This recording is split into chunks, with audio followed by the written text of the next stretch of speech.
nakahiga si Arthur sa malamig na lupa, nakatitig sa langit habang unti-unting lumalamon sa kanya ang lungkot. Isang matinding katotohanan ang tumama sa kanya, wala na si Sylvia.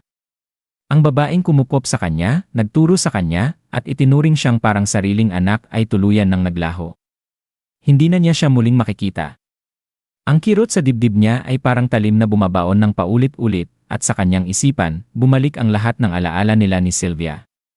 Bagamat 4 na buwan lamang silang magkasama, pakiramdam niya ay parang ito ay napakatagal at napakaikli rin sa parehong pagkakataon. Ibinigay ni Sylvia sa kanya ang isang bagay na hindi matutumbasan, kaalaman, paggabay, at pakiramdam ng pagiging bahagi ng isang pamilya. Ngayon, bigla na lamang siyang iniwan, walang iniwang kahit anong sagot, tanging sakit at kawalan ang naiwan sa kanya. Hindi niya napigilan ang sarili, isang sigaw ng pighati ang kumawala mula sa kanyang bibig, puno ng hinagpis at pangungulila, subalit bago pa siya tuluyang lamunin ng kalungkutan, biglang bumilis ang tibok ng kanyang puso. Isang pamilyar na boses ang umalingaw sa kanyang isipan, banayad ngunit matatag, ahem. Testing, testing. Ah, mabuti. Kumusta, Art? Napasinghap si Arthur. Sylvia. Sinubukan niyang sumagot, ngunit nagpatuloy ang tinig, at napagtanto niyang ito'y isang naitalang mensahe, isang huling regalo mula kay Sylvia.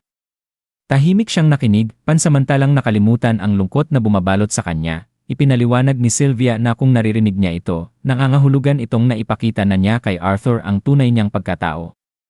Gayunpaman, gaano man siya nauuhaw sa mga sagot, hindi pa siya handa upang malaman ang lahat. Bata pa lamang siya, wala pang 5 taong gulang, at kahit na mabilis ang pag-unlad niya, wala pa siyang sapat na lakas upang harapin ang katotohanang naghihintay sa kanya. Bilang huling pamana, ipina-infuse niya kay Arthur ang kanyang natatanging will. Isang kapangyarihang tutulong sa kanyang paglalakbay bilang isang salamangkero, mahigpit na hinawakan ni Arthur ang kanyang damit sa may dibdib.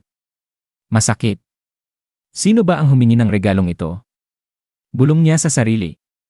Mas gugustuhin ko pang nandito si Sylvia, ngunit tila ba nabasa ni Sylvia ang kanyang isipan, sapagkat nagpatuloy ang kanyang tinig, at Art. Alam ko kung ano ang maaaring nararamdaman mo ngayon, lungkot, galit, pagkakasala. Ngunit tandaan mo, may pamilya kang naghihintay sa'yo.